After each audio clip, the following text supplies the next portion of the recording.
Good afternoon, dear ladies and gentlemen, participants of our 6th webinar in a whole series of this week from Monday until today. I see the number of participants is growing fast. So while you are connecting, I'd like just to remind you to have a look to these housekeeping rules, which will go off screen in a second. And also to remind you that we will have also in today's session and Q&A, questions and answers, where we kindly ask you to use Slido as it is shown on the screen. And while you do so, please enter your name and the company so that we can order the question. And also please do participate in voting for most relevant questions so that we can try our best during the discussion session to order your questions and to answer them. So let us move to our first slide for this session. The session number 6. Yes, my name is Tahir Kapetanovic and I'm the chair of ENTSO-E System Operations Committee. And I will try to moderate this session, which is a concluding one. It comes in a summary, I would say. On the next slide, we have several statements, I would say, of which I would start with the last one. And this is really the start of our common journey. It sounds maybe strange to say at the end it's only the start, but it is just that these 3 days we close the circle and we invite you. We welcome and thank you for the participation, and we invite you that we go over this journey together. We have developed this vision for the future of European power system, to the future of European electricity supply, bearing in mind not just the ENTSO-E. It is the vision we share with you. It is a vision where we did not just go technical or transmission system operators' views, but we also go there reconciling political objectives, reality around the electricity power supply of Europe, and around the Europe future of energy transformation in the next years to come. The first 5 webinars you were able to follow gave you a comprehensive overview of the key drivers for this future. And today we put this all together and we try to give you an overarching picture, an overarching view, a helicopter view on how this all really fits together. On our agenda today, we have first Andre Poschmann, Head of Unit for Electricity Affairs at Federal Ministry of Economics and Energy of Germany, of current EU presidency. Mr. Poschmann will join us a little bit later during the session. So we will immediately after this intro start with our initially third point. It will now be the second one, where our webinar leaders will give us a short resume of each of the 5 webinars. After this, 40 minutes altogether, we will move to a presentation of the whole vision as such. So how this all fits together, what will be presented by Damien Cortinas from ENTSO-E and from French TSO-RTE. Damien is our project leader, and I would say also a large spiritus movens behind these activities we run together at ENTSO-E. And then we will have very important part from you of a 30 or maybe even more minutes, a little bit more time than 30 minutes, which will be moderated by Sonja Twig, our head of operations at ENTSO-E, where you will have the opportunity, and this is maybe the most important part of this session, we want to hear you. So please use Slido, write us your questions. Sonja will summarize it, address them to all of us. We'll try to pick up as many as possible and to consider your opinions now, as I said already at the beginning, to start this journey together. Finally, today we will have concluding words by our president, the president of ENTSO-E, Hervé Lafay, at the end of today's session. So I would say now we turn immediately to our part number 3. Before this, just to remind you of the people who will be talking to you in a second. Timothy Decroix is the chair of Policy and Communication Expert Group of ENTSO-E. Konrad Puhala is the chair of a market committee. Robert Paprotsky is our member of the board of ENTSO and also vice chair of our steering group for TSO and DSO interface. Dimitrios Chaniotis is the chair of the ENTSO System Development Committee, and Håkon Borgen, a chair of the Research and Development and Innovation Committee. So first in the row is now Timothy to give us a short overview of webinar number 1. Timothy, please. Thank you. Good afternoon, everyone. So yeah, I will present what we discussed very quickly in the first webinar. This was an opening webinar where we presented how we worked on the vision and the main structural trends that we have identified regarding how the system will evolve. So we based our vision on some very clear political objectives, the EU 2030 target that were also translated into the clean energy package. So we had a clear view starting from the political targets, and based on the political targets, we derived some key trends on how the system will evolve. There are 3 main aspects there. The first one is on the generation side that will evolve, that is evolving very quickly with energy production that becomes cleaner, of course, that becomes also more variable and more distributed. And both of these aspects bring challenges for the electricity system. The second big trend on the other side is, of course, on the consumption side, which is also evolving quickly and will evolve even more in the future with, well, first aspect is to have active consumers, more active consumers, what we call prosumers often, and also with new usages for electricity, including with the electrification of other sectors. And this leads also to the third aspect, which is that now electricity system cannot be considered alone, and we have really to take a more large system-wide view and to consider how different sectors interact together with a more system integration view.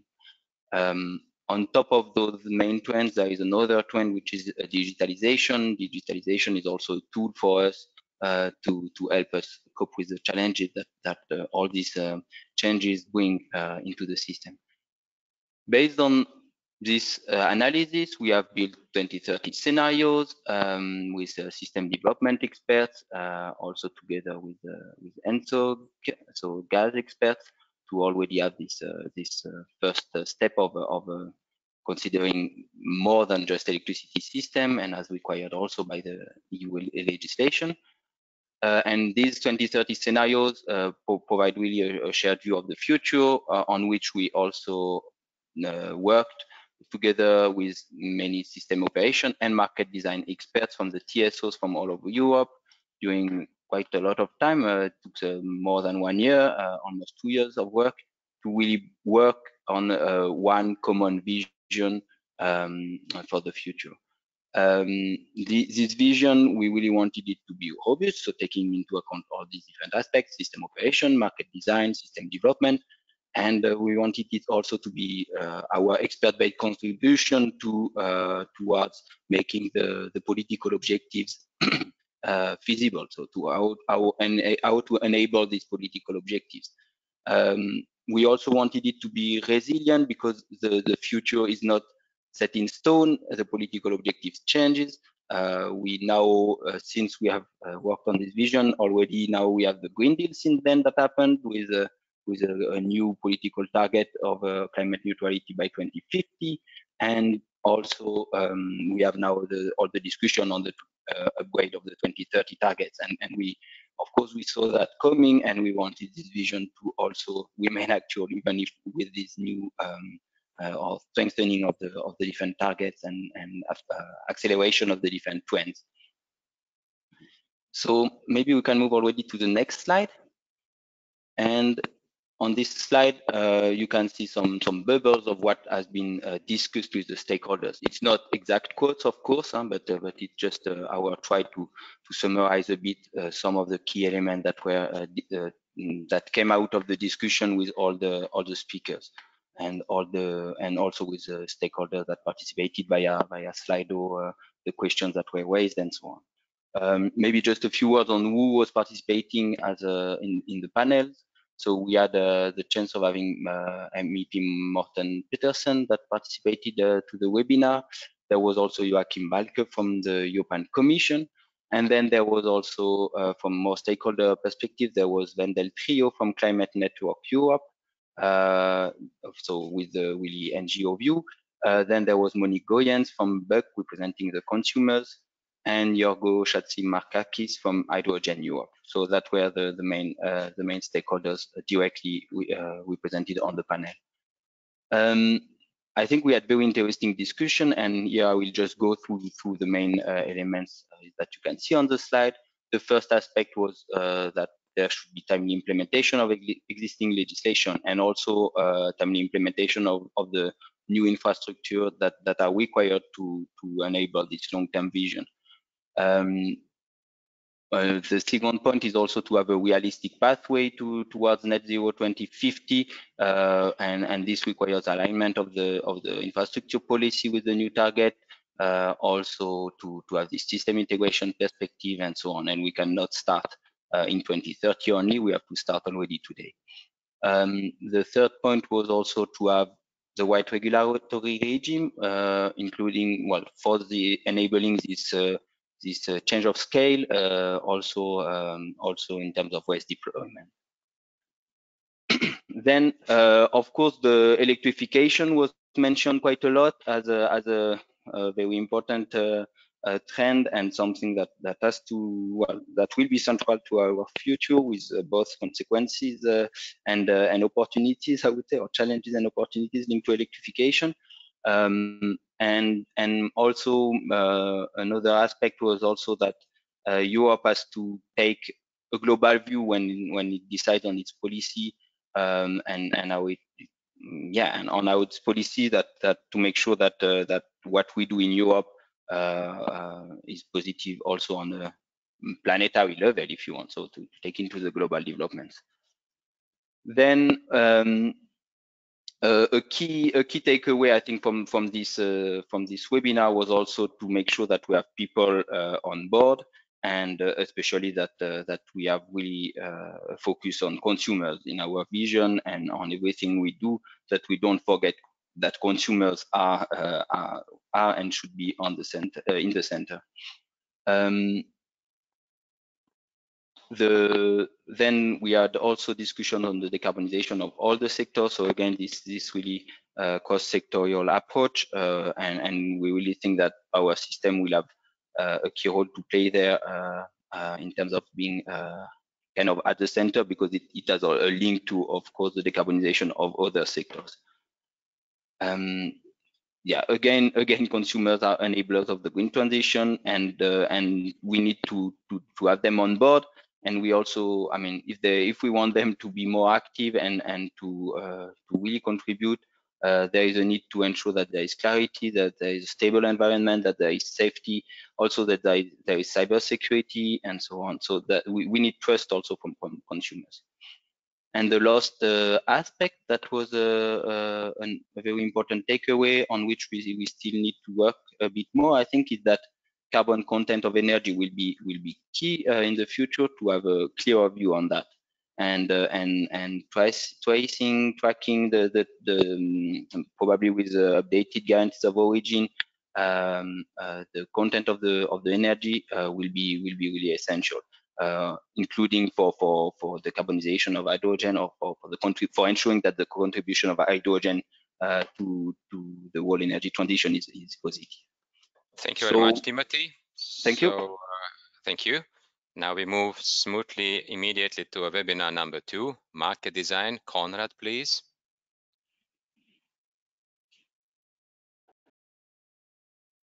Hello, good afternoon, ladies and gentlemen.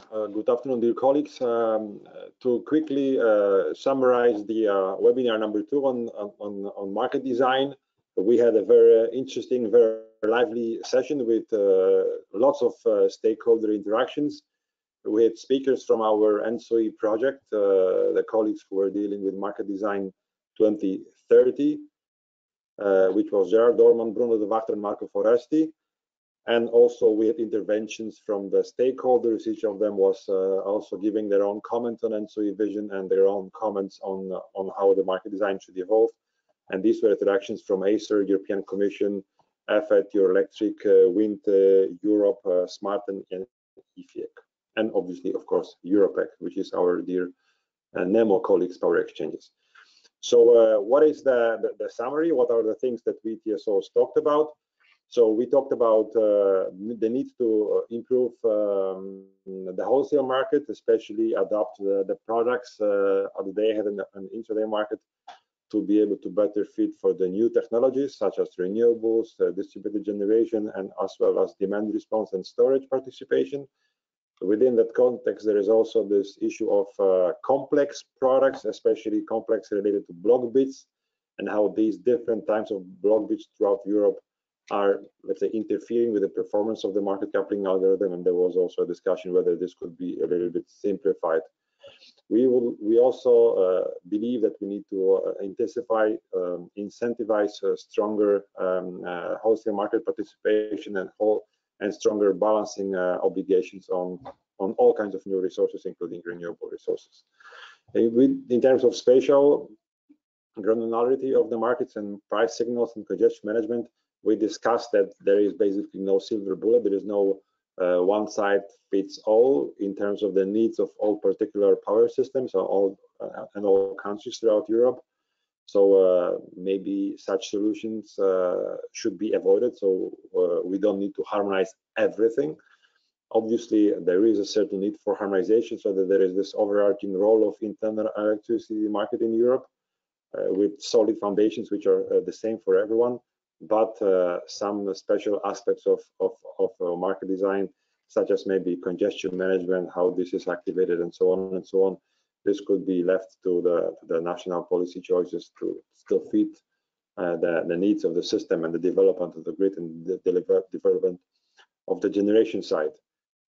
In terms of adequacy, we believe that this is also a national choice in terms of the policies. We need to adapt anyway the energy-only market and the capacity mechanisms or the hybrid solutions in order to trigger the investments for long-term signals for investments in costly generation side and also costly other sectors such as storage, which will obviously also be not cheap and need to pay back. In that context, we discussed the scarcity pricing, what it means. Everyone has its own idea, and then we need to clarify how to facilitate this use of scarcity pricing, how this could be translated into price signals. And we also believe that a certain level of coherency in terms of the adequacy-related mechanisms and ancillary services and support for other new technologies, this should also be beneficial to be more or less compatible with each other throughout Europe. On the next slide, there are some takeaways from the stakeholder interactions, stakeholder ideas or comments. And we see that there is a consensus that market needs to evolve to cope with the new challenges. This is something which many stakeholders also highlighted. We also see, and stakeholders are of opinion, that the market should evolve also to accommodate physics a little bit better, because location matters and locational signals shall trigger investment in the right places and the right technologies. It was also interesting to note that that stakeholders highlighted that they're glad to see that this is not no black and white debate, no zonal, that we stick to dogmatic positions, but rather we need to look for pragmatic solutions with market designs which are exhibiting kind of a hybrid features tailored to the needs of particular countries with overarching structure of internal electricity market, which is combining all markets throughout Europe and facilitating trade and exchanges of energy. How to price capacity and scarcity, that was another interesting comment, especially that the current price signals, which are often quite volatile, might not be fit to finance costly, long payback investments, so that there might be a need for some other mechanisms to support it. There were also calls from market participants to reduce complexity of the different products, but this is a different types of complexity, not the block bid complexity, but rather the complexity of different markets, like day ahead, interacting with intraday, interacting with balancing,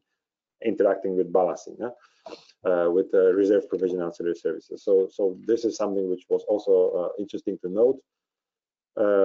Harmonizing some market features, this was also highlighted, and I think it's an important takeaway. Stakeholders do recognize that we need some local specificities, but still they call for a certain level of harmonization, a healthy harmonization, wherever it is actually useful and necessary. And the link between the wholesale markets and local flexibility markets, the ones which are emerging and need to be emerging more and more, because we need to get access to all the resources to manage congestion and manage the voltage and manage the balancing. This link needs to be made more and more important and more highlighted. On the final slide, I would like to leave you with the results of the polls, which we did throughout the seminar. We had extremely lively interactions with the participants, which was really useful to see. And then we asked a couple of questions, and you see in the first question about which wholesale market design requires, let's say, the biggest adaptation. Market participants were able to choose 3 from the list, 3 options, and you see that there is intraday market which rise the biggest level of attention, followed by incentives for renewables and co-optimization of energy and reserves. These are the topics where the stakeholders, almost 100 participants, out of 600, which were actually 625, I believe, was the peak of participation in the workshop, which was quite impressive, and we are really thankful for that. So almost 100 people participated in the polls. In the second question about which model should be best to fit the country policy, you see that the market participants and the stakeholders opted for advanced zonal, which is the zonal market with all kinds of optimization with respect to capacities and the use of the grid. And their market participants were able to choose 2 out of 5. And the last 2 polls were with only single choice allowed. It was about energy market plus capacity mechanisms, which were seen as the most important issue tool to address adequacy, and the market design to be further discussed. The interesting answer is to say all of them. So that's it from the market webinar. I thought it was a really useful and interesting debate. Thank you very much. Thank you very much, Konrad. While moving to the third webinar about flexibilities, and before giving a word to Robert Paprocki, let me remind you, we have seen 1 question and encourage you to raise questions. I know you have seen this in the previous days. Nevertheless, use the opportunity. We'll try to go maybe even deeper into details. So let us know what are your concerns and questions. So Robert, please take over for the webinar 3 on flexibilities. Thank you, Tahir. Good afternoon, ladies and gentlemen. During the session 3 of those webinars this week, we have been discussing the issue of unleashing the potential of flexibilities in the whole network. What was underlined is that the transition of the European energy system leads to the increase of renewables installed. What is important, many of the new renewables will be connected to the distribution grids. It is expected that by 2030, half of the new devices will be connected to the distribution grids. Due to that trend, the traditional paradigm of controllable supply following the demand will be not valid anymore. That's why there is much more flexibility needed on the distribution level compared to the past. Obviously, we do have flexibilities on the transmission level, but as mentioned, there will be decline of the conventional generation connected to the transmission system. So that needs to be replaced the controllability needs to be found somewhere, and these flexibilities will be also needed on the demand side. So demand itself needs to control itself in order to make sure that we have the balance between demand and supply all the time, which is obviously a characteristic of the power systems. But it seems that what will be really the preconditions for the transition to happen to in the future is that the storage is needed, the large-scale storage is needed in order to enable the transition and to make sure that we have enough flexibility in the whole system to keep it secure. So that means that, as already mentioned, the system of the future will be completely different than the one which we know from the past. Much more devices, much more actors interacting with each other. This can be feasible thanks to the fact that we have the advantage of the digitalization. So this huge amount of data which needs to be exchanged between all the actors can be feasible using the new IT technologies. So the interaction between the hardware so far and the software will be a key. That's why we need to have the flexibility providers in each part of the value chain, and that is something which needs to be ensured starting from tomorrow. Or we already have had some projects, pilot projects on that, which are giving us already some lessons learned.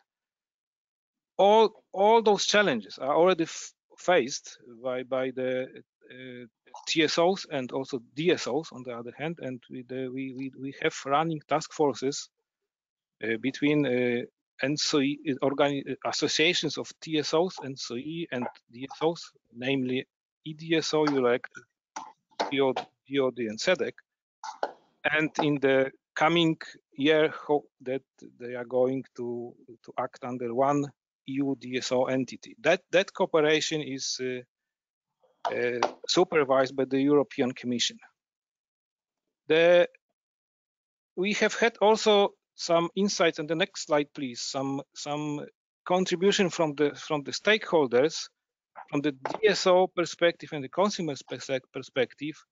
And the DSO perspective is obviously the same, that the changes in the power system are evident, and they enhance the role of the DSOs in the power system. That means that TSO and DSO cooperation needs also become also more important.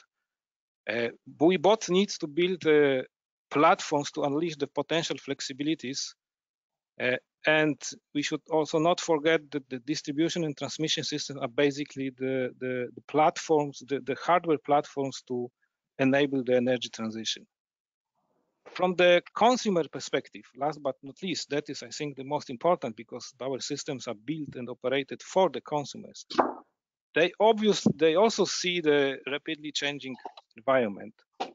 They would like to have the flexible products which are fitted into their needs. They need transparency. They want that the impacts of the changes on the consumers are monitored.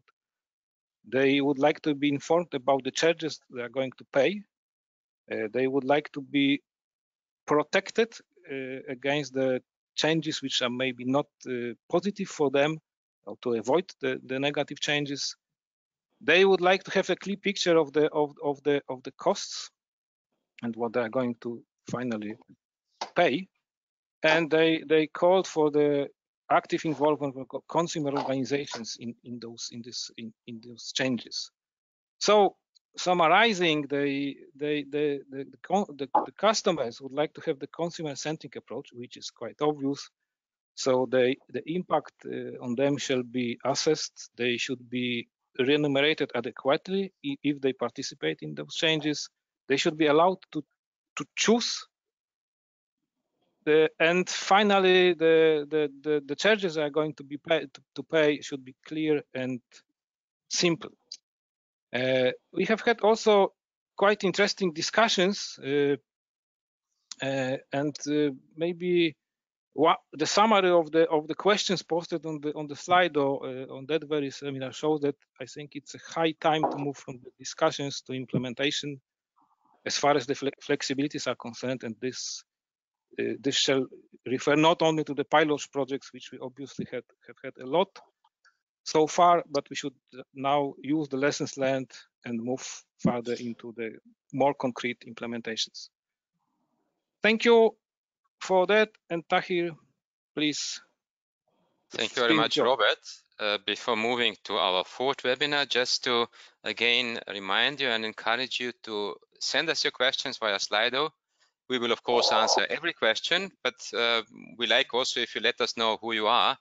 Maybe some of you need to look for it in Slido. You have a button on the right corner where you can edit your profile, and there you can enter your name so that we know from whom the question is coming. So please, yes, join Slido and let us know what your interests, what you're interested. So we now move to the webinar 4, which is on offshore development, really one of the central topics for Europe over the next decades. Dimitrios, please. Yep, good afternoon. Glad to be with you again. I'll try in the next 5 minutes to give you an overview of what happened yesterday on the 4th webinar. So the first slide is pretty much a summary of what ENTSO-E has presented. So in a nutshell, we started on system integration, smart system integration. This is the tool to make the decarbonization to 2050 an affordable task, leading to secure and reliable energy supply in Europe. Pursuing electrification to the limits of its efficiency seems to be the best option as a starting step, and of course complemented by other carriers in the end. Now, sector integration is about creating and managing interfaces that are commercial and operational in nature. So it's quite critical to take care into designing these interfaces in order to ensure the mutualization of services without having any adverse effects from one sector to the other.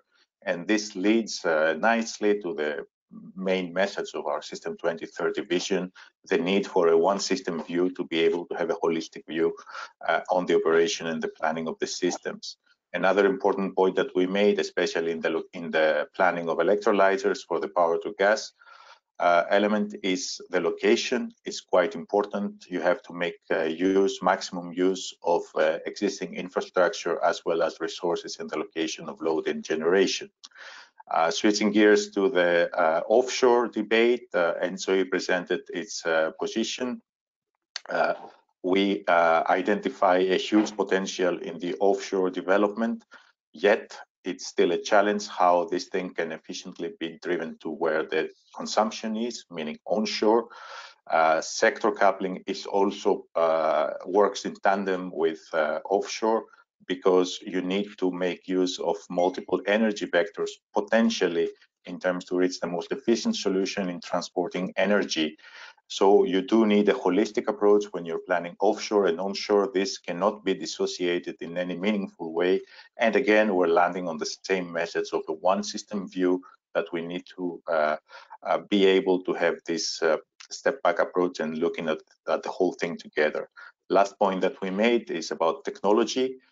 Yes, technology cannot do everything, but you cannot do it without technology. And for us, it's quite critical that all the innovation that is in the drawers, and it will be deployed soon, it works together so that to make sure that everything is safely integrated. If we go to the next slide to present our good partners from the European Commission and Eurelectric and Wind Europe, who came to complement what we had to say with some very meaningful insights. First, the European Commission laid out their plan, their strategy for energy system integration and offshore, primarily for energy system integration in that sense. The three pillars, of course, I think everybody knows them by now: a circular economy and efficiency, deep electrification based on renewable energy sources, and then switching to low carbon fuels and especially hydrogen for difficult to abate sectors.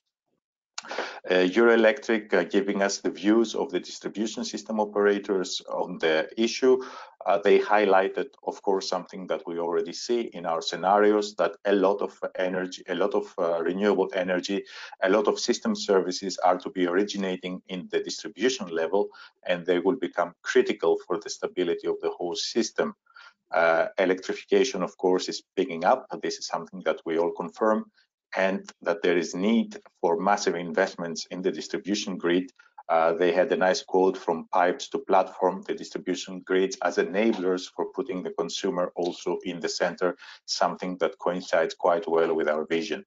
Wind Europe, on the other hand, focusing more on the offshore. They recognize the huge potential on offshore.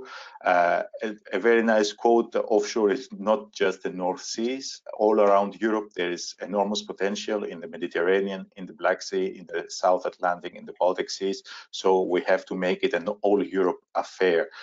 There is quite a number of projects being planned offshore, projects that go more further than the traditional point-to-point interconnection or the radial connection of wind to the shore.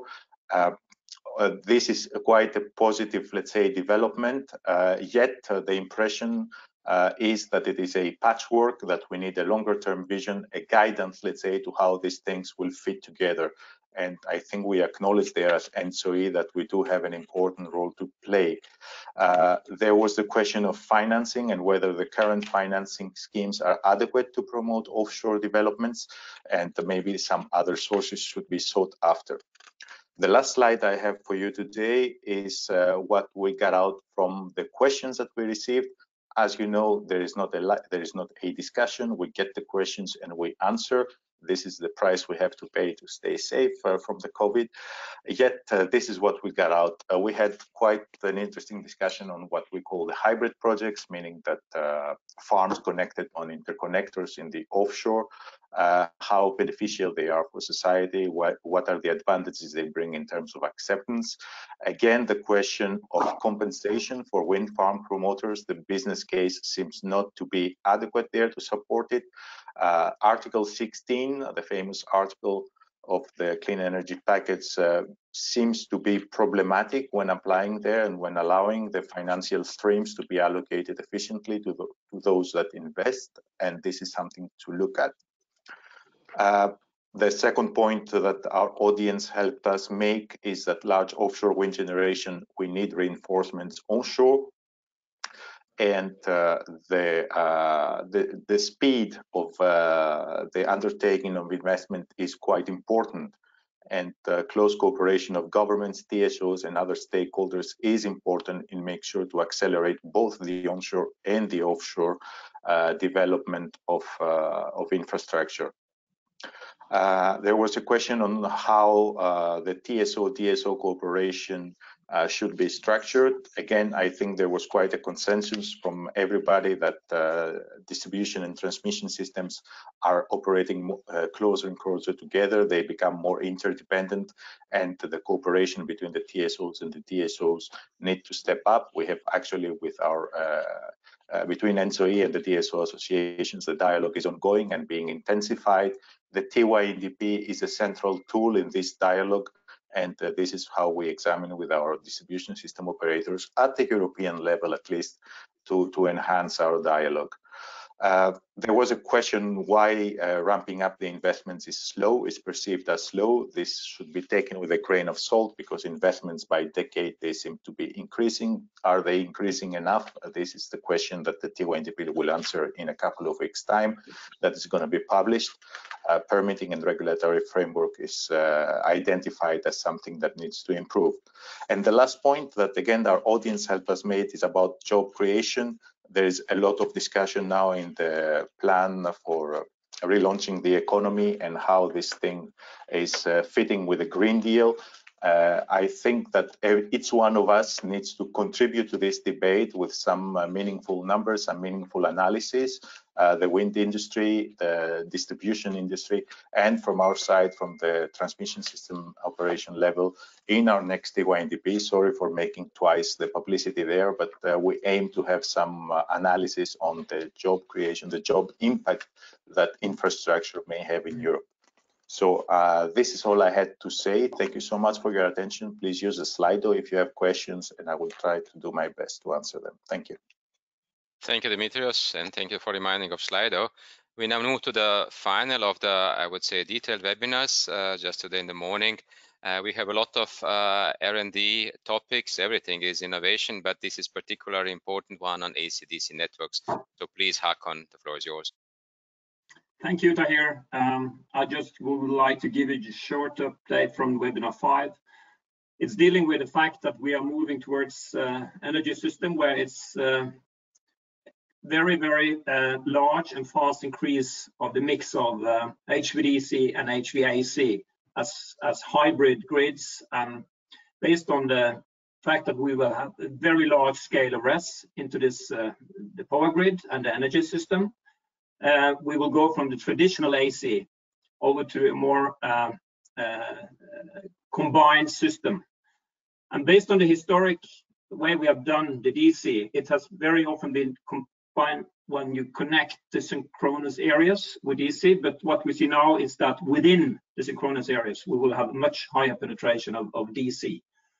And that has in history been done by one manufacturer. If you take one link, one manufacturer is doing this. But what we see in the future is that we will have open system. We need to have interoperability in the DC.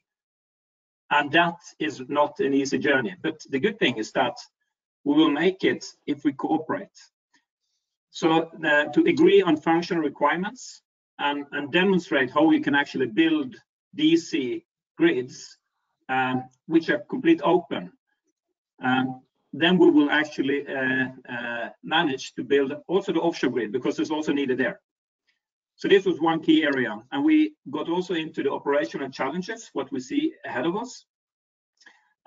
Seen from the TSOs, it will be a lot more automation. Things will be more automated because it's needed in order to cope with a renewable mix we see in the front of us.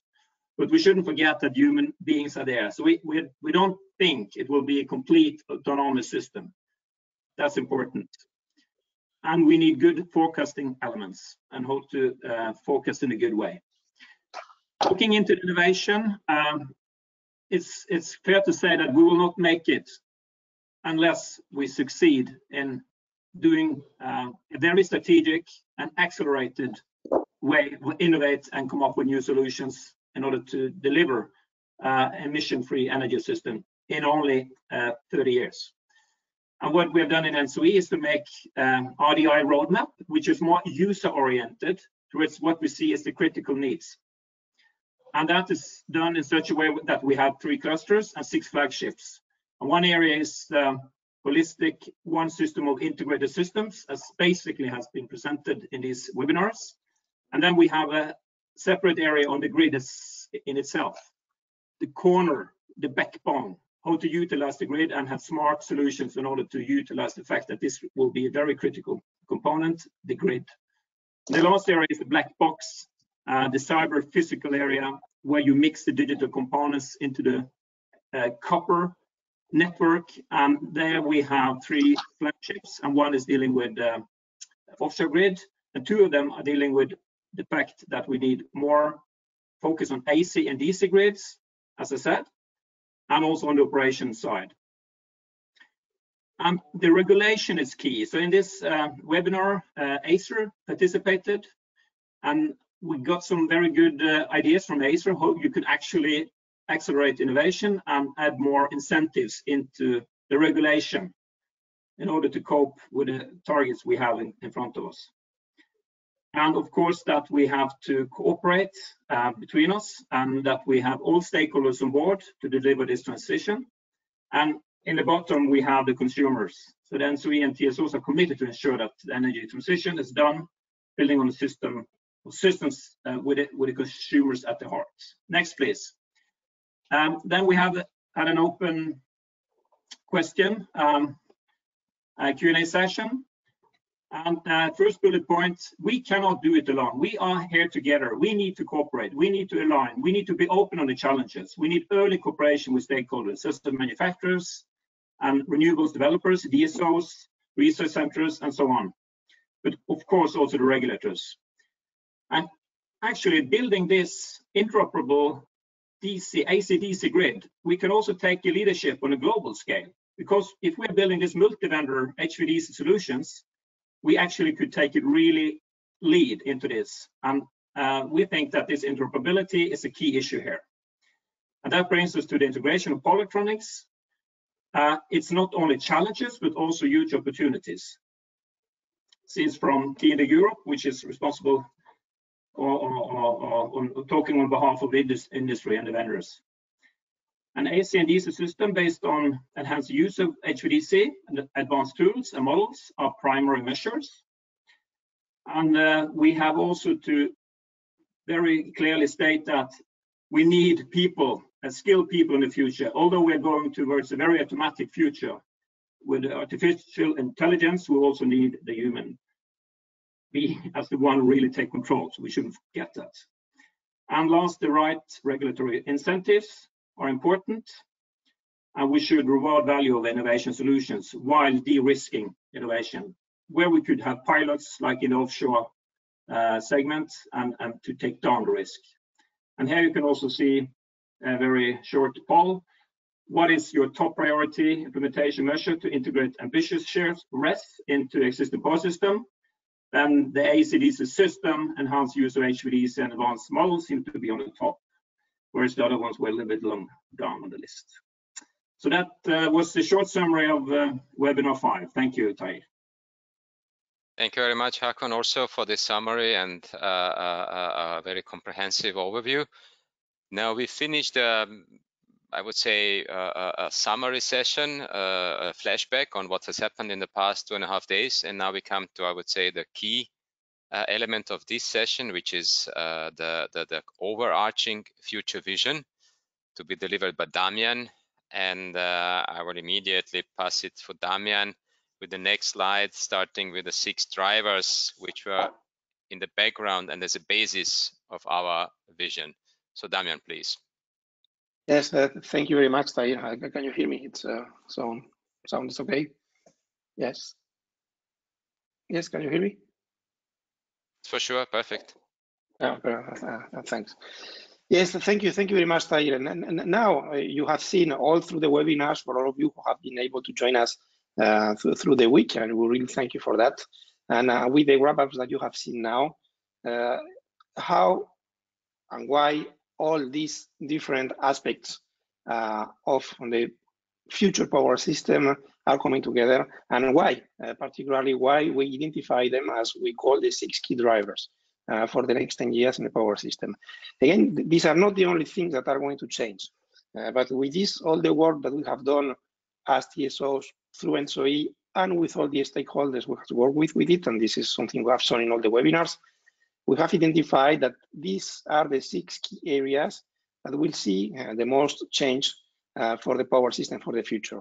As you have seen, market design, and particularly all the issues that makes that markets and operations come closer together, distributed flexibilities that will see a change in the paradigm on the way the transmission and distribution works together, energy system integration that will give us, take us beyond power with all the other systems and energy sectors that will be linked. Offshore development, the network and the system will go more deeply into the seas that is today, and the hybrid AC/DC networks and operational challenges that both come together under the umbrella of innovation as challenges that can be solved through the common know-how of all the power sector in Europe. Those are these 6 key drivers that, taken independently, we know we have shown all through the week, and we know very well how they will develop. Why are they a challenge? How we plan to work together? The important thing and the added value that we think we as TSOs, and particularly with the help of our common association ENTSO-E, is what, when you put them together, what does it mean?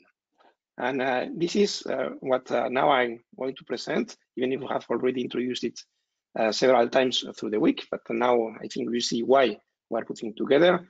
And this comes in the next slide, is that what all these lead us to is that the future, when we look at what the power system will be in 2030, It will not be a system as we try to think about it today, but it will be what we call a true system of interconnected systems. Different interconnected systems that will work together, and all the different parts point in this direction. Distributed flexibilities means that transmission and distribution will be two interconnected systems that will need to work together. Knowing the transmission, there are different components into it, and particularly the interconnection between countries that is handled through transmission.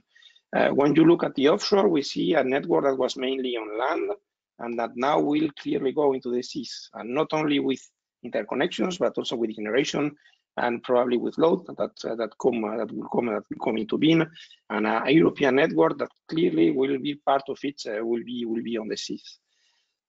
With sector coupling of our energy sector integration, we see this integration between the power sector and all the other sectors that will be necessary in order to take advantage of all the possibilities that this integration will allow us to have. And from a technical point of view, we will have a network that from the very beginning was built in Europe for alternative currents, and that will slowly but certainly become a hybrid network between alternative and direct currents, with power electronics, with generation, with HVDCs, with all the new technologies that are coming to the system. That could be a real challenge because the system was not designed for that at the beginning. What we have shown, particularly in the webinar this morning, is that these challenges can really become opportunities through innovation, because all these new active systems will allow us to do things that were not possible in the past. This will come with a lot of operational challenges that will be necessary to deal with, even if this is more the internal business of transmission system operators. There are mainly three that was discussed this morning: how to manage the external threats to the power system, and this is something that it's more and more important, from physical, cybersecurity, or something like the pandemic that we are now going through, that has raised a lot of challenges to the power systems also. How to take full advantage of automation and decision support, and how to be able to forecast a future that will be more and more complicated. Again, all these points into this direction. We see lots of different systems that are interconnected. And the real issue here is how do we interconnect them and how we take advantage of it, with this main idea that in the end we are all doing it for the benefit of all European consumers. And behind this European consumer, it is the Green Deal and the energy transition that is now our main policy goal in Europe for the next 10 years for sure, and 30 years after that, because we are looking also into 2050. If we go beyond even this idea of system of systems, what we see is also another important trend, and this is what's shown in the next slide, is that when you take all these 6 key drivers, what clearly appears is that the power system in 2030 will be at the same time more European than it is today. There will be more European coordination and cooperation will be needed, but also more local. And what do we mean by local? It could be regional in the sense of regions within a country, or even smaller than that. And if you take the key drivers that we have put together during these webinars, for the first part, for sure, the 2030 power system will need increased cross-border cooperation. The market design evolutions that were presented in webinar 2, they are not even possible to be conceived without a stronger European cooperation. And all the models that we presented, they all go into the same direction. Is a stronger cooperation across borders that will be a necessary condition to make it happen. The hybrid, direct current, alternative current networks, again, most of them will span through countries, and the technologies that will be needed to deal with them will have to be pan-European, because we have this issue of interoperability, and also because it will be a clear advantage to pull together our efforts of R&D, all through system operators, but also with all the partners that will develop these solutions. Offshore development, for sure, will go into the seas. In the seas, by nature, most of them will connect different countries. Risk and threats, today, most of them are only conceived in a European level, and this is something that we have clearly seen in the past few years. And the way to forecast the future, again, needs tools that cannot be used only at the scale of a country, maybe you could do it in the past. This is the first part, but there's a second part that is as important as this one. is that the 2030 power system would for sure need also stronger adaptation to local needs. The flexibilities, to fulfill the potential of flexibilities, flexibilities will be for a very significant part at the level of the consumer. The consumer is not exactly the same way they are dealt with all across Europe, even within a country or across regions. There are local particularities in the way they are connected, in the way they are treated, in the way they are managed, a lot of different things that shows that the potential flexibilities will need to take into account these local needs that may be a bit different between different parts. Automation and decision support will need to take into account the fact that the structure of the network is not the same everywhere, that you have philosophies that comes from 40 years of building of networks and systems that are slightly different. Also, you need to adapt to it. You really have to take full advantage. And the energy system integration, again, for sure it won't be the same depending on the penetration of gas today that is very different across Europe, on the hydrogen needs, on the economies of scale, it could be different.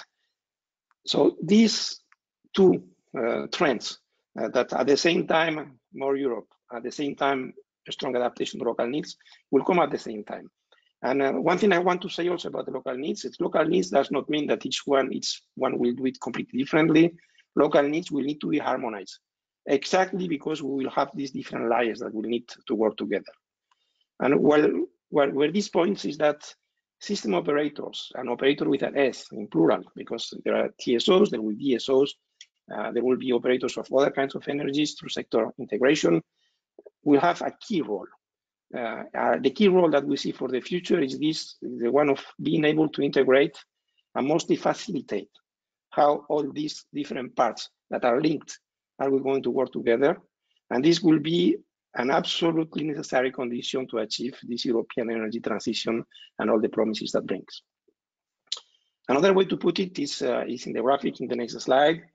The system of systems that we have to build for the future will have these three geographical scales that will be important in the same level: the European, the national, and the local. For the national level, we have the traditional structure of TSOs that continues to work very well, and they are completely adapted to the needs. For the local level, we'll have the cooperation with DSOs, local and regional level, that will need to be strengthened. At the European level, we as DSOs already have tools that have been developed all through the last 10 years that will be extremely useful. First, ENTSO-E, our common association, that help us do particularly this kind of work. Also, the regional coordination centers that we are putting together after the community package and based on the initiatives that we already developed between TSOs. And of course, TSO cooperation that has always been there and will continue to be extremely important for the future. These geographical scales will have to work at the same time, and they will all have impact on them. Some things we do at the level of regional coordination centers will have an impact on DSOs. The flexibility level and amount that we see for the next 10 years makes that these flexibilities will have an impact at national level, but also at European level for some part. So we'll have a system of multilateral interfaces where interoperability, as Hakon has said a lot of times this morning, and we repeat again, will be the key, how to make everything work together. Again, with system operators as key facilitators, with a governance that needs to be think through about this, that we need to involve all the stakeholders, and the perimeter of stakeholders grows bigger with this future of the different layers and different scales that we see. And again, something that will be extremely important is what we don't lose our focus, that should be that the consumers should be at the heart of the energy transition. And in several of the webinars of this week, you have representatives from the consumer associations that clearly have said that they want to be there, but they also need for us, system operators, to find ways to make it simple for them. So this is really the challenge, and this is the future after we see. And if we go to the last slide of this common view, is that we have at the same time this true system of systems from the European energy transition. Again, that will be a necessary condition to go into it with all the different systems that will work together with the 3 geographical scales that will need to be interoperable and work together again. one thing is for sure is that we live a very, very exciting next 10 years. And what we want to do, particularly with this series of webinars, is to put these ideas with all of you and to build it together. Because with a system of systems, no single entity organization will be able to manage completely the future. The future will be something that we will build all together. And we are very happy to start this journey today. Thank you very much, Damian, for this, I would say, final statement and summarizing our previous 5 webinars into this 6th final statement. I think that Andre Poschmann from German Federal Ministry, Head of Unit for EU Electricity Affairs, is already with us. Mr. Poschmann, can you just confirm if you are already in the call?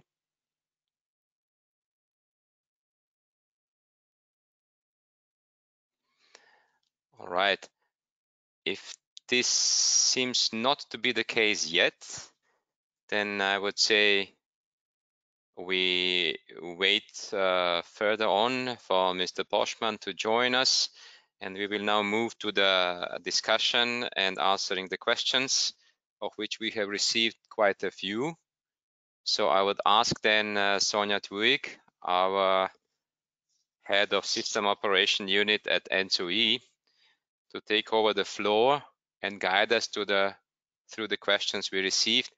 In the meantime, we will check with Mr. Poschmann whenever he joins, hopefully that he can also deliver his speech. So Sonja, please, the floor is yours. Thank you, Tahir, and good afternoon, everyone. Just to say again that we have enjoyed taking all of your questions this afternoon, and we hope to give you a really good round discussion now in the next 20 minutes, half an hour. So thank you.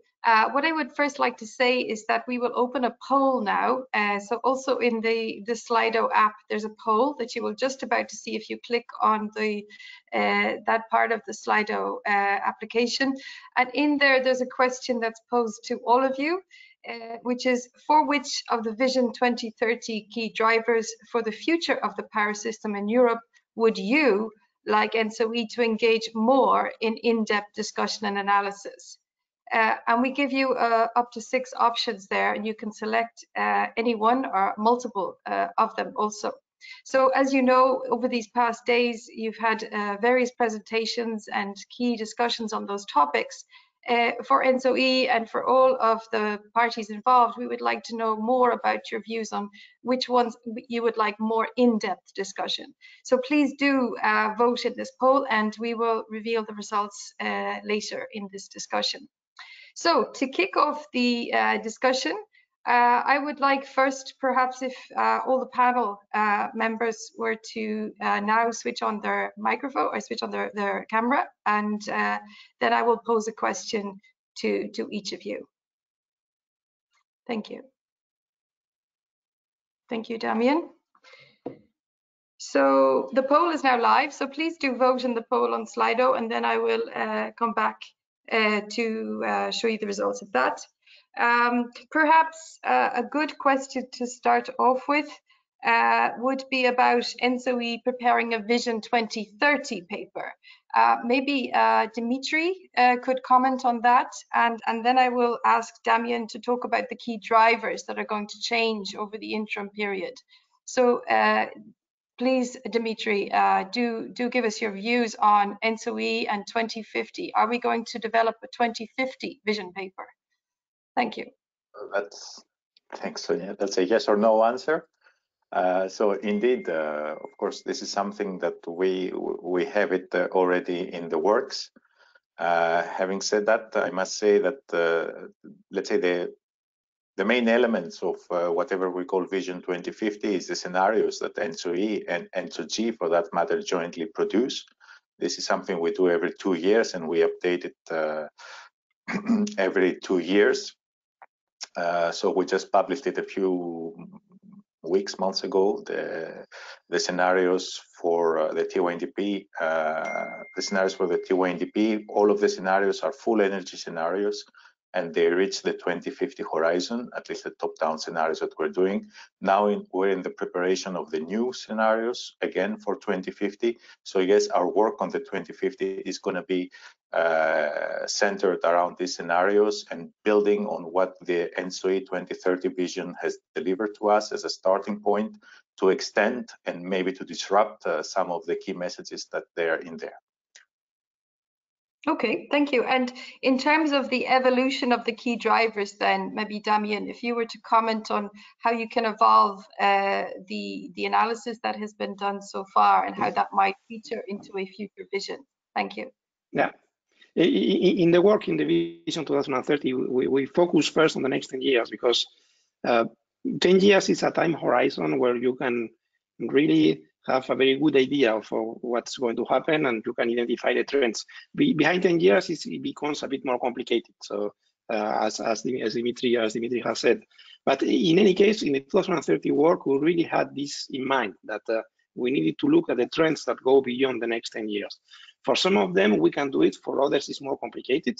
The ones we can clearly do is that distributed flexibilities will only continue to grow. And it's clear that 2030 will be a step into a direction that will continue because it will come from the rise of renewables, it will come from digitalization, it will come from the active consumers that all this will allow.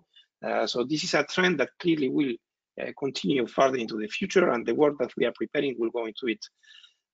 Offshore development, we think that will continue also, system integration, because the technologies will only help us go into this direction. And if you look also at the drivers around innovation, particularly the hybrid AC-DC networks, in 2030, we are talking about hybrid AC-DC networks. In the very long term, the DC path will probably continue to increase. And I know that as TSOs, we are already having some research, because this is really research into how could we handle in the future a system where the backbone, where the main backbone of the network is DC networks, for instance, and how we'll be able to handle a system where we will have close to 100% renewables. So the trends will clearly continue, and the work we have done in 2030, it was very important because it is really focused us in something that is fairly adequate to foresee, but it's a step. And as Dimitri said, now we need to see how to look beyond and what are the trends that will continue further into the future. Okay. There will for sure be also root things that could completely change the way we operate the network in the further future, but this is very, very difficult to foresee, particularly everything that comes on artificial intelligence and these kind of things. Thank you, Damien. And maybe I could bring in Hakon here in terms of the future and forward-looking perspective for 2050. Yeah. Yeah, I think it's fair to say that what we actually are focusing on now is how to transform the whole energy system to emission-free system within only 30 years. So time is really critical. So we talk about what accelerated innovation, and of course only 2030 is a milestone on the road to 2050. But I think it's very strong message now that we need to coordinate more and do things more in common in order to succeed with this transformation. And I mentioned several times this interoperability issue as one core element, because we see a lot of new innovations coming up, and we need to do this much faster than we have done the last 30 years. Okay. A number of the participants listening today have asked about some things that maybe we didn't think about too much, or maybe it's a challenge back to us. One of them is flexible demand. If I could ask Robert to give his view on flexible demand and how it is a consideration for TSOs. Yeah. Yeah. So that's a very good question. How we think that the flexible demand can be implemented in the future, and in the question, it is underlined: shall it be legislation, market, goodwill, or technology driven, or something else? I believe this is a mix of all of that. Obviously, without the goodwill, it's hardly difficult to implement anything practical. So that's a precondition. But obviously, we need to have the relevant technology in place and market rules as well. Everything should be legally justified. So that's a mix of that. And thinking about the examples, I think the good example is that we will succeed in the implementation of the flexibility on the demand side if we make sure that in the future we will be able to have the demand side behavior done as it was the case in the recent August brownouts in California, when in fact it was the voluntary demand behavior which saved the system. After 2 days of the rotating brownouts, there were calls from the system operator as well as also from the governor of the state so that people voluntarily conserve electricity in the maybe not in the peaks, but during the most critical hours. The most critical hours were the ones when the sun went down, and basically there was a tight power balance. So for the 3 consecutive days, if I am not mistaken, that worked really after those 2 days of the brownouts. So that is, but that was the ad hoc action. And what we need for the future we need that such activity, if we do not have controllable resources to make sure that the supply is matching the demand, that we have the demand acting in such a way. Obviously, that means that demand should be remunerated in a right way, and there should be relevant regulatory framework to do so. So I think that's the recent example which comes to my mind regarding how we can towards which direction we should go. Okay. Any other reactions from the panel on flexible demand?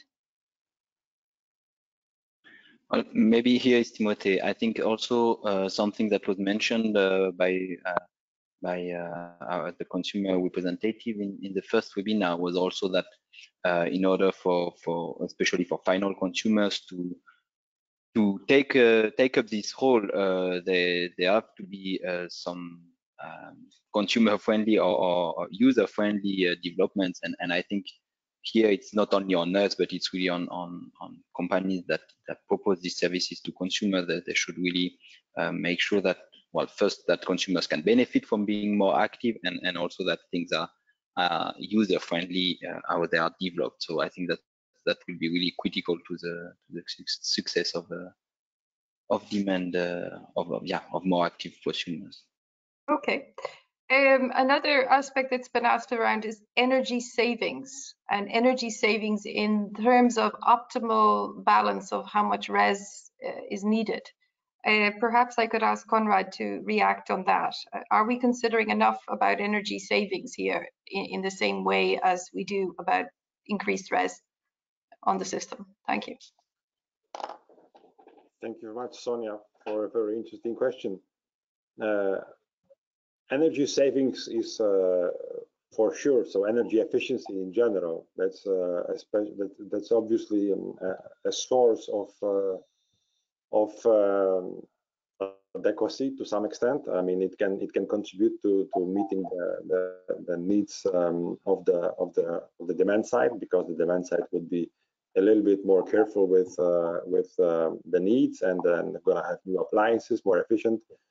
So then maybe in the future we will not need so much supply side, but at the same time we have different drivers for the increase of energy demand, which comes from electrification of transportation, heat, and basically electrification of everything, because often I mean, you might think that electrical energy might be the energy integrator, which is linking different sectors, because it's a very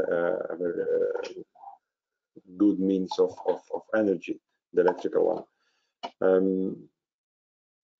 in general, I do have lots of hopes in energy efficiency, but then at the same time, I don't believe it will solve all the problems of the universe, because in the end, the demand needs to be met, the consumers have needs, the modern society needs to be energized and needs to be energized in a very reliable way, which means that energy efficiency is very important. Energy elasticity is also very important, so demand elasticity, I fully agree with that. But we need energy, and we need reliable energy for our society. Even the events like COVID, when demand reacted a lot, you see the reaction, which is in the peak 10%, maybe in some places 15%, but there is still 80% of the demand, or 85 or 90% of demand, which needs to be covered, which means that obviously we need to have demand which is elastic, flexible, efficient. We don't need to waste energy, obviously, but we need to have a stable supply side as well, because the society needs energy. Okay, and efficient technologies, Håkon, what role does that play in the balance of increased res and going to a decarbonized economy? Well, I think what we did in RDIC was really to take the step from defining the technologies as such, more to define what is actually the need we see, seen from the perspective I just mentioned. And we have these 6 flagships. So it's definitely that we need, of course, technologies like transmission technology and more smartness into the grid.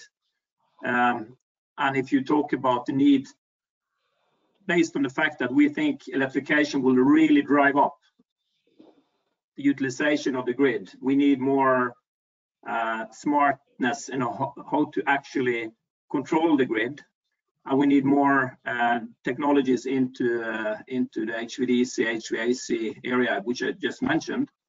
But I'm not concerned about the technology as such. What I'm concerned about is really that we don't manage to align what is really needed in time.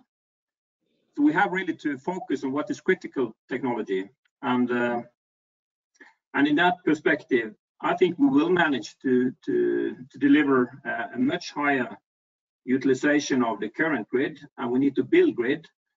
But we have also to rely on the fact that you should have an open mind on what technologies actually should come in the coming 30 years. And as we discussed in the webinar earlier today, we got some really out-of-the-box questions. And we should be careful to answer to strict what we need in technologies. We should more cope with what we actually think is needs seen from the grid perspective. So that is more an open answer. But saying that, of course, we need technologies, but we need to cooperate together with the industry to develop it.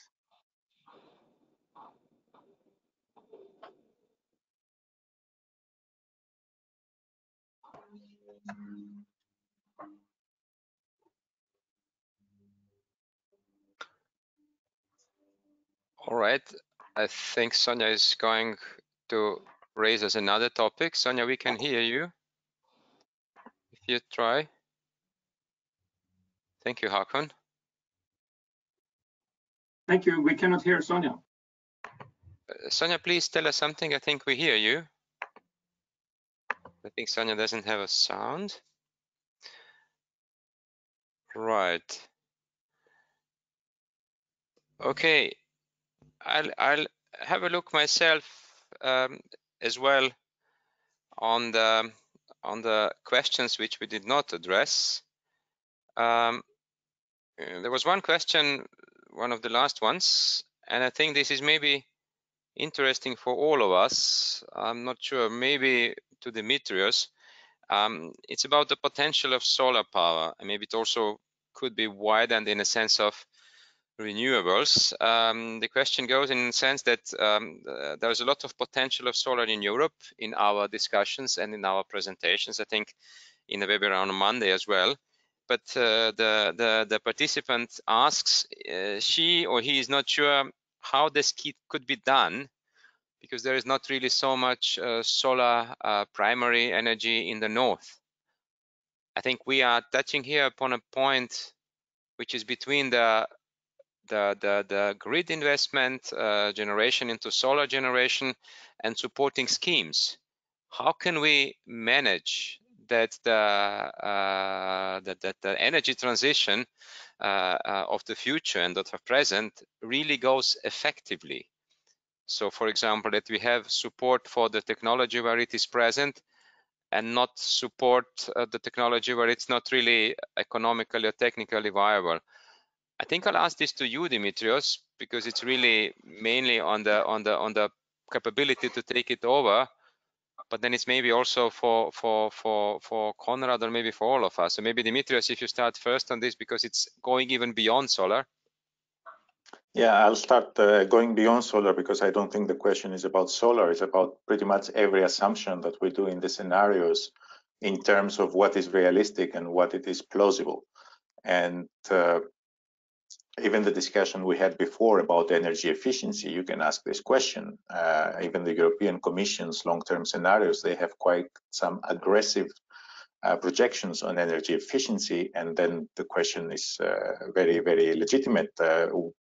What needs to be done for that, and is it really realistic? So in the search of looking for contrasted scenarios when we run our business within ENTSO-E in terms of planning, our assumptions sometimes seem to be on the high range or the low range of things. So it's completely understandable that if some of our projections may look a bit exaggerated, I think that we took a lot of care in the scenarios and in our projections to make sure that at the national level, our TSOs confirmed the potential for its technology. So we do not have assumptions that are really out there. So we do think they are very realistic. You should consider that the south of Europe has a great potential for solar, and some other places with a lot of sunlight, particularly, they have quite a lot of potential, while the wind is located in sometimes different areas.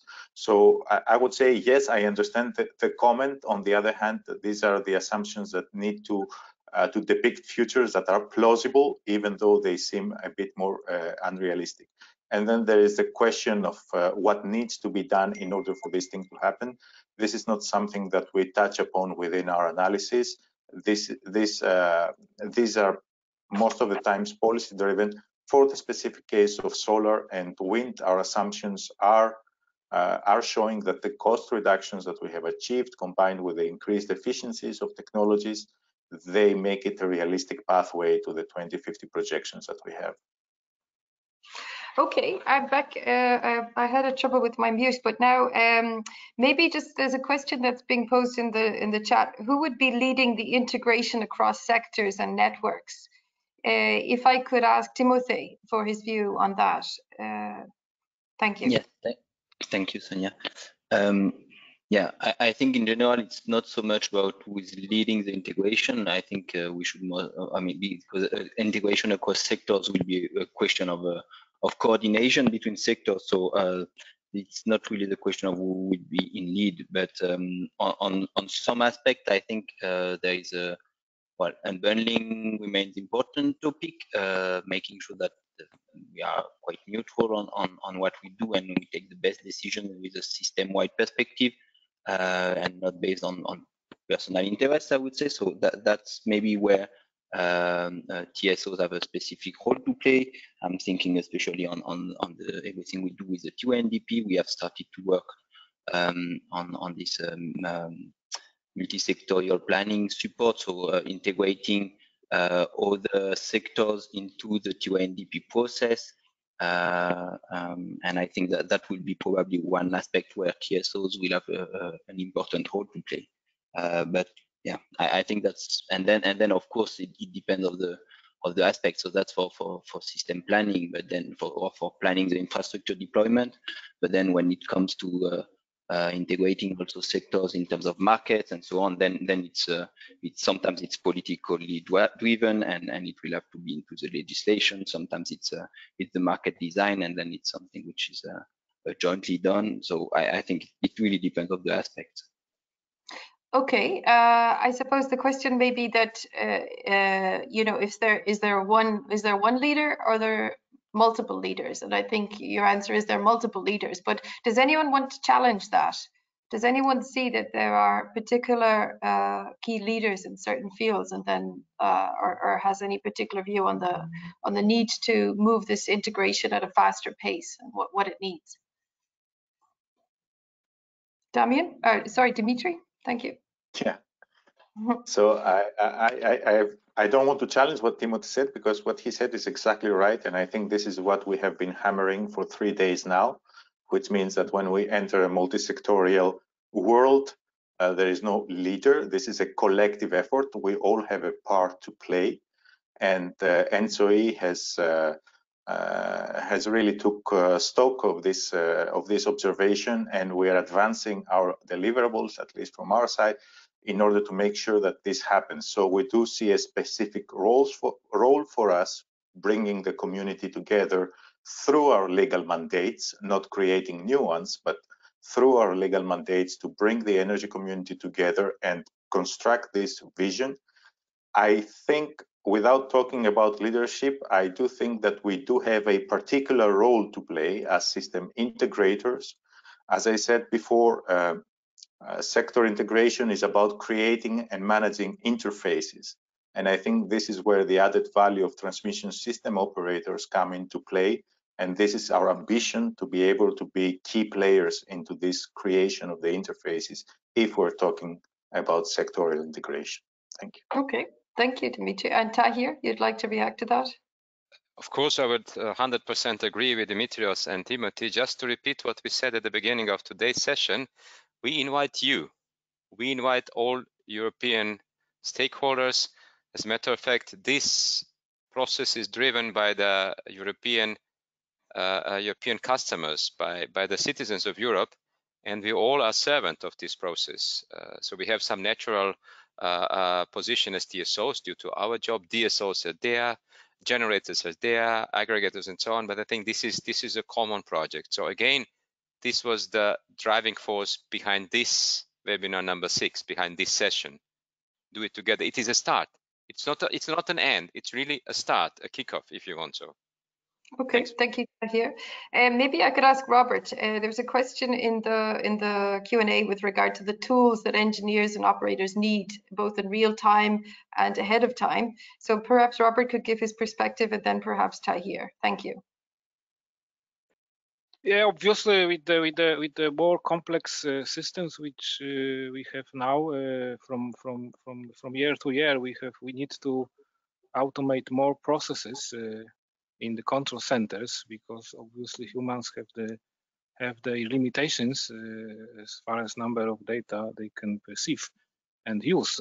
But as it was, I think, underlined by Hakon, we will never get rid of humans, because in whatever automated process, there is always a place for the human to take a decision in the situation when it goes beyond what was expected, and we cannot exclude such situations also in the future. So definitely there will be. We already are, as TSOs, are using to the large extent the IT technology to run our systems for more than 2 decades, I believe. Before we relied only on phones in the I believe it was the mid of the previous century, but later on the computers were used. The control centers of power systems were one of the places when the computers have been used first as a practical applications back in the 60s and 70s. So this gradually increased over the time, but I believe in front of us there are years when we will use it more and more heavily. But on the other hand, the future of the power system is based on the decentralization. So although there will be a need for let's say central entity to keep the whole system working, then obviously a lot of actions can be then moved to in the decentralized way. can be done in this decentralized way, and the role of these central entities will be just to monitor that everything goes according to the schedules and according to the processes which were described before, and act in cases when things are going into some extraordinary situations. So, that, Tahir, would you like to add something to that? Well, of course, I fully agree, because we have similar jobs, you in your country, me in mine, with responsibility for control centers. I would say maybe one word or one sentence about artificial intelligence. We already use it, whatever, artificial neural networks combined with rule-based systems for operational planning, for predictive maintenance. Maybe we are not so far in real time, but it is also coming around the corner. What you said is really one important thing. The system is so complex and so important, even more important than just one airplane. Similarly, as we can hardly imagine having an airplane with 400 passengers flying without a pilot, maybe, I don't know. But this is much more complex. So I believe the human being will always stay in the center, but there will be a shift in the human being's duty in the control center. There will be less automatic, maybe boring activities. This will all be done by machines, but in 20 or 30 years, the creativity of human will be focusing on really strategic decisions and similar things. But I think I tried to answer this question. I believe it's nothing new. It's what Robert said already, but from the three directions, I see one direction for the power system control centers in the future is really seamless, seamlessness in terms of whoever is doing it, in terms of regional work. We already do together operate the pan-European transmission system as one organism, as one body. So this is already something we have with our RSCs, in the future regional coordination centers, and it will continue. At the same time, we see an opposite direction, I would call it, more and more local specifics because of the energy change. We have different primary sources in different countries. In Austria, where I live, we have a lot of small hydro. In Spain or Italy or Greece, we have a lot of sun. We had this question on solar. So the local generation mix, a local development of the market and so on, will mandatorily lead to more focused control center attention to this dimension. And finally, all this will have to fit into the old-fashioned term of power system. So we are, as TSOs, operating only the grid, but we are using more and more these services from various kinds of participants, from generators, from aggregators, and so on. And this focus on a systemic view, from a control center, this will be really our maybe largest challenge over the next 10, 20 or so years. But it's nothing new. Robert said it already. I just thought maybe saying it in different words.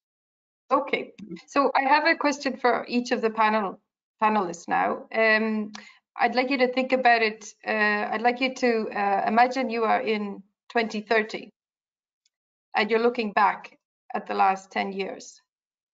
What do you see? What are the successes? What perspective? Where would you like to be, and what should it look like? Before you answer, I'm going to ask all the audience and the participants to fill in the poll with regards to your preference for more in-depth discussions.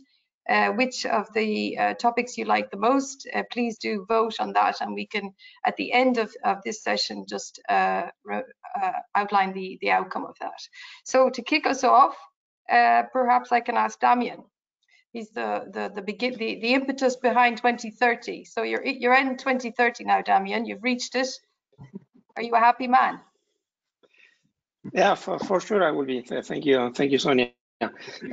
I say that in 2030 we'll be very proud of what we have done if we have reached up to the challenge of the energy transition and all that it means behind. And what it means is that we have managed to establish a new era of cooperation with all the different systems that will work together. I am going back to this main idea that I think it's the most important thing that we want to put everything together, that we are able to work with distribution part in order to take advantage of all the flexibilities that come into it, but at the same time, we are able to cooperate at the European scale with a much deeper integration that allow us to take advantage of everything, all the new opportunities.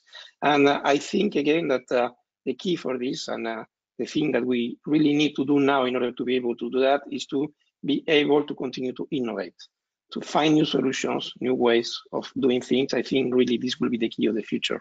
At 2030, we will be proud, but we will be looking forward. But then there will be 2040 after that. And I think this is what's exciting about what we do. Okay, thank you. Very interesting, Damian. Dimitri, what will we be doing in 2030? We'll be talking about vision still, will we? Of course. Visions never run out. And I mean, you forced me to answer something different to Damian, which was my first impulse to say that that would be my ambition. So if you force me to choose something different, I would say that I would consider the last 10 years, if I'm in 2030 already, as a success. If we have managed to gain the trust of the European citizens and the decision makers, in terms of we as system operators and system aggregators, we strive to get the most cost efficient, the most affordable solutions to maintain system stability and system security. I'm worried about system security in 10 years from now. I mean, given the pace of things that are going, and we do have our tools, we do have our vision. If we are to put it into action and to achieve something, we need to get the trust of those who decide and the consumers, the ultimate, let's say, deciders of this thing. And I think ENTSO-E, it's quite a good tool that we have as TSOs to seek this trust through our deliverables. Okay, thank you. Timothy?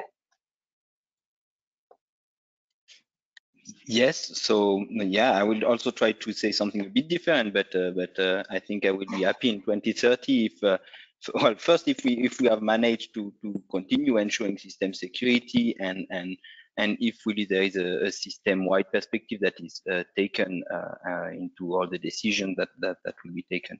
I think also the cooperation between all actors, I hope it will be. Yeah, it will be working by then and be more, and that, yeah, there will be really this system-wide vision. I think also in 2030 there will be still a lot of work to be done if we see the road till 2050, and yeah, I think we will still have some things to work on, and I will be happy in 2030 if we have a clearer view on how we will achieve the very long-term target. I think that will be a success if we have a clearer view in 2030 on how to go there. Okay, Konrad, from a market design perspective, do you think you'll find happiness in 2030? Yes, so I think 2030, I think first of all, the system will be much more difficult to operate. I think there's no question about it. I think was mentioned by Robert, in the past we were able to operate it on the phone, and thanks to people looking at the meters. Now we are operating it using quite complex, sophisticated IT tools. In the future, with even rising level of new resources, new types of generation, which requires also lots of flexibility and lots of optimization across the different levels of voltage and also across the different markets, energy markets, I mean. We will need even more sophisticated tools. And normally we do believe, and we are working very, very hard to implement all the tools which will come from regional methodologies, from implementing the network codes, all the regional security coordinators, regional processes, capacity calculation, as coordinated as we can. Also integrated markets from wholesale, long-term till real-time balancing. So these tools we will need, and we believe that we will achieve them. I also think that we will not solve everything, because we are still solving the problems which we have now, and we are trying to anticipate a little bit the problems of the future. But I think 10 years now, if you compare the system now with the ones which was there 10 years ago, and then you might look at the future. Also considering the pace of developments, you might end up in a completely different system. Maybe not completely, but significantly different system. And you would have new challenges, and many of them were touched upon in the system operation webinar, in the interoperability webinar, and in the R&D webinar. And we will need to address all these challenges. We will need to address the operation of the complex HVDC, HVAC systems with inertial challenges, and also how to accommodate all kinds of, lots of gigawatts from offshore into the onshore network. And this is what we will gonna be focusing, I believe, in the next coming decade. And we will have lots of discussion material and new methodologies and new tools to elaborate upon. And this is gonna be much more sophisticated than what we are doing now, I believe, and much more integrated. Thank you, Konrad. Håkon, are you feeling positive about 2030? I think I would like to just say that we should believe really that we will succeed to do this transformation to deliver emission-free energy system within only 30 years. And based on what we will see in 10 years, we can be a front runner on a global scale in Europe, because we have a lot of competence. We have the dialogue between the TSOs and the DSOs and the players to actually deliver energy system based on much higher mix of electrification. And we shouldn't forget that electricity is at the speed of light. It's maybe the most complex system to run. So if we look 10 years down the road and we have succeeded to unlock the flexibility on the demand side while adding all this new renewable generation into the grid by using digital technical solutions, standardize it, and in a way run it and show that we can do this, and we need to do this together, then I'm sure that we can lean back and say this was due to this cooperation we established. And this seminar, I think I must say, I've been through this seminar earlier today, and what we do in ENTSO-E now is really to show that we will not manage this alone. We have to cooperate, and we have to do this in a very collaborative atmosphere. Okay. And I'm pretty sure that we will manage that together, all of us actually. Yeah. So that's the belief. Thank you. Maybe a final word from Robert, just your own perspective, Robert. You're 10 years hence from now. What do you see will be the success? What will success look like to you? I hope so, and as I share what I would share what Håkon just said. But that's an interesting and tricky question. You know, when I look back to the past, you know, I started my career as a young engineer in the long-term system planning, and then I moved to operations, being responsible for one of the European systems. And then, you know, I realized that I was basically forced to face some tough operational situations.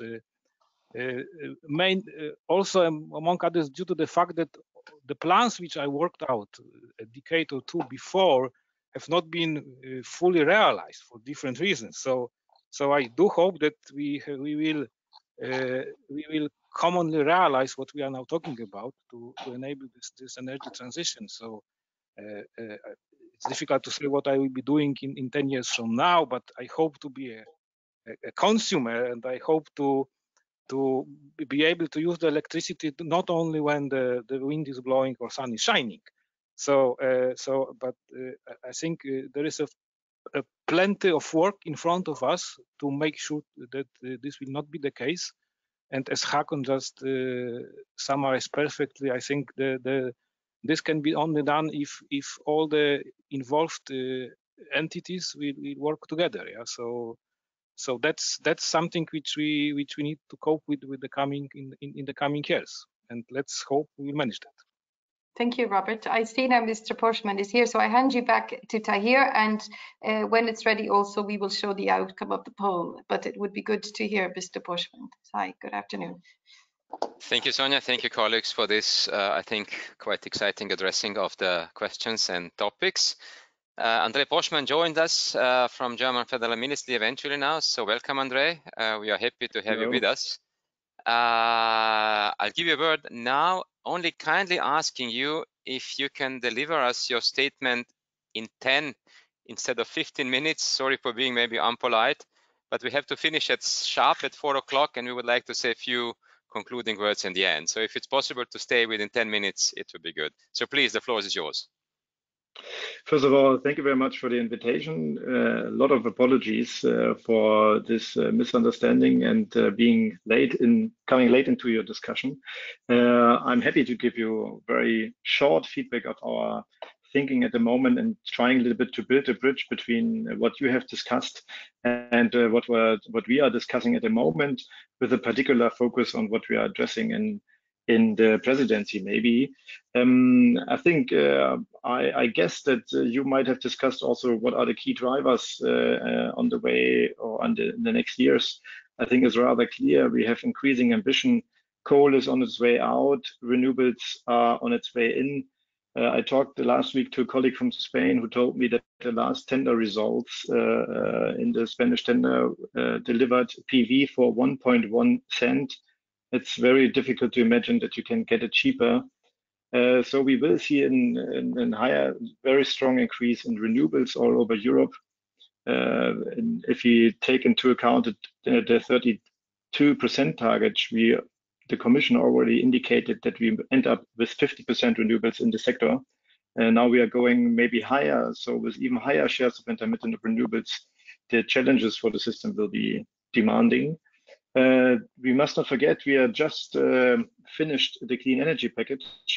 That gives us a lot of homework. I think it was a very important element to make the renewables fit for the market and the market fit for the renewables, as the slogan was, and it's rightly being praised. We have higher shares of market integration, more flexible market, scarcity pricing, 15-minute products, more cross-border trade, which is very important. We increased the minimum capacity for trade on all lines from 20%, which is the so-called minimum today, to 70% until 2025. That will put many member states under enormous pressure. Of course, most and for all, also Germany, because we are in the middle of the internal market. So the whole vision of decarbonizing Europe's energy system needs to go through Germany, via transport through Germany. And it's often said that Germany does not invest enough in Europe. If you look to the grids, we invest billions, I think 150 billions until 2030, which is in our view also in the parties or contributions to the recovery of Europe, as it can be seen, because the whole economy benefits from more trade. And energy security really becomes a European project. That is our view. We do it based on the internal market and with higher cross-border elements in the generation adequacy assessment.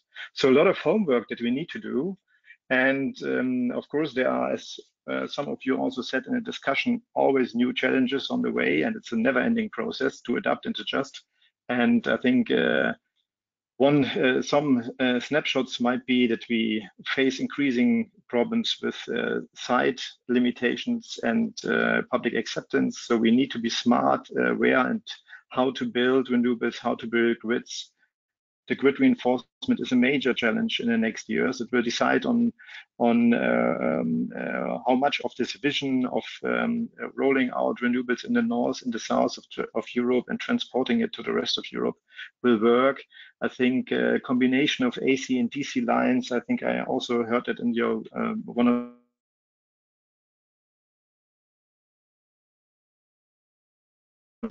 but also ensure a resilient and mesh grid. We need more flexibility. Everyone says that, but we need to really get it done, which is not so easy. More flexibility of supply and demand. We might, some years ago, storage was the topic, how to get storage into the market. We might see that changing a bit because it enters maybe on the back of electric cars in the market. So there are some surprises here and there. things that develop earlier than expected and that might help us also with a view, for instance, to electric cars. And of course, the whole issue of sector coupling is now the big challenge at the moment, how to get the electricity really to other sectors. That's why we in the German presidency set focus on 3 things: offshore renewables and particularly cooperation, cross-border cooperation projects in offshore, but also in other renewables, hydrogen, and the first debate on the energy system integration strategy, which is basically sector coupling. Maybe some words on the offshore thing. Offshore will be a key pillar on the way of the decarbonization for Europe. The impact assessment of the Commission lays out 250 up to 450 gigawatt until 2050 to be built in the North and Baltic Sea. We think that cooperation and particularly so-called hybrid projects are key to achieve that. A hybrid project, as you may know, is a project where you combine 2 wind farms of 2 countries with each other. So you have 2 things in one line, a connection line of the offshore wind park and a trade line, an interconnector. So if we roll out that system, then we can have integration of wind, but also connecting different areas with different weather profiles and gaining a lot of benefits from balancing different areas out. And we call for key elements for cross-border projects and these hybrids in the so-called enabling framework, for offshore and cooperation, which shall consist of a blueprint for cross-border cooperation agreements and options to do that, joint tenders, joint support schemes, guidelines for cost and benefit sharing, because that is always often the problem when you go for cooperation, that the member states cannot agree on the last element of sharing cost and benefits. Maybe also some additional EU funding can help here, some candy money to kick off these projects. And we need market arrangements that help integrating the wind and the trade. This is a challenge at the moment because due to the dual in the hybrid situation, I explained that this is a dual use. We have a wind line and a transport line and trade line. And according to the regulation as it is so far, this is nevertheless an interconnector. And being an interconnector means you have to apply the 70% minimum share on that interconnector line. That means that trade has a priority on that line, and you would have to curtail wind all the time, which was clearly not the intention. And we need to find some sort of market arrangements or solutions which improves both trade and wind integration, or at least does not deteriorate the grid and market integration of wind, because otherwise the projects will not be built. As regards the sector coupling and the ESI, the European Sector Integration Strategy, I think only some key points. We fully share the view that these priorities are key. Efficiency first, electrification second. So what you can electrify, you should electrify because it is more efficient. And third, the use of RES and low carbon fuels where it is needed, particularly in the industry and heavy transport sector. The main challenges here from the electricity point of view is with regard to sector coupling, that we need to remove these barriers for sector coupling, particularly high levies, high and inflexible levies and charges. That is a big barrier at the moment to get electricity and other sectors together. So we need to lower these tariffs at all. And maybe if that is not at all possible or not completely possible, to flexibilize these tariffs in order to get the market signal, the flexible market signal through to the consumers, and to put the consumers really at the heart of the center, and not covering the signal by inflexible and big tariffs and charges. That's a challenge. And with a view to hydrogen, I think system compatible rollout, that is key. So right from the beginning, trying to get this fitting together, that we have an efficient use of hydrogen where we really need it, as regards, as I said, industry and heavy transport, and that we put hydrogen at the right places at system compatible locations, and in order to ensure that we really can gain from this additional flexibility coming from hydrogen, helping integrating renewables. Okay, that's it. Maybe add some focus points. Thank you very much, Andre, for this comprehensive and really important, I would say, energy policy statement, which extremely well complements our discussions and shows, I think, that we are on a very right way. Thank you for joining us in this contribution, which we are very grateful for. This brings us towards close to an end of this session number 6. And I would like to invite our president, Vela Fay, to deliver a final statement and let us have a final view on these 3 very exciting and I would say very fruitful days. Hervé, please, the floor is yours. Thank you, Tahir, and thank you, everybody. I hope you can hear me well and see me as well. Yes, it's okay? Yes, we do hear. Yes, yes, we do hear you well. Okay. Okay. So I will have some closing remarks, and thank you for giving me this privilege to do so. I have been able more or less to follow the 6 seminars, and I must say that I'm very pleased of what we have lived in this first half of the week. You can see the numbers on the screen. There was a lot of participation, and I'm very pleased that our sharing of our vision for 2030 could raise such a level of interest. I will perhaps take the opportunity to give you some personal takeaways I got from what I heard. First thing, of course, is a lot of expectations toward the TSOs and the association ENTSO-E, and I think that we have a lot to do in the future. Second thing, and very interesting, very pragmatic ways to go to the solutions. No search for perfect, unique solutions, and I will go back to that. It's very important to keep that in mind, because the issue now is to go ahead, even if not perfect. Third thing I would like to say, there was a lot about what I would call knowledge sharing, and there was this issue about final customers, the need for them to better understand what is expected and what is valuable for them. And perhaps what I would call also the need for a certain fairness. A lot of things at stake here are investment, long-term investments on the either hardware or what I would call the software layer. And of course, stakeholders, they need visibility and some stability to take the decision, and this is very, very important also. I enjoyed myself. I hope you enjoyed also the spirit of these webinars, where there were a lot of debates, a lot of constructive debates, I must say. And I want here to thank all the contributors, the speakers, all those who connected and posed questions, and also, of course, the ENTSO-E team for the hard work in preparing and managing these webinars. Perhaps I would go back to the question that was posed earlier about in 10 years. And my first answer would be that if we look back 10 years in the past, okay, we had a lot of surprises, of course, but I think we can be proud of what we have accomplished so far, and this must give us a lot of confidence in the future, even if there are a lot of unexpected events to come.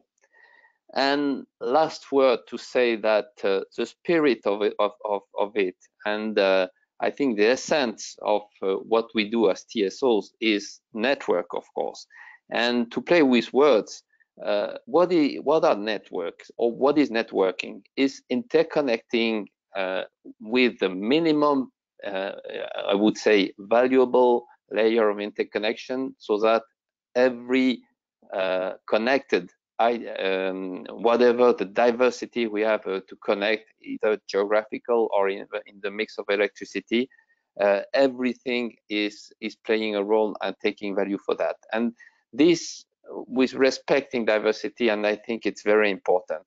And if I look in 10 years, I will also go back to what was mentioned this morning. I think that we will have an extension of the transmission grid. We already have new countries knocking at the door. The connection with Africa was mentioned this morning, and this will also change, I think, what we will have in 2030. So, as was already said, what happens next? As we already said, we are just at the beginning of the journey, and we invite all of us, because we need your participation to go with us along this journey and to make 2050 and the goals, very ambitious goals for 2050, a reality. Thank you for listening, and thank you for connecting anyway. Thank you very much, Hervé. Thank you for the final words from our president.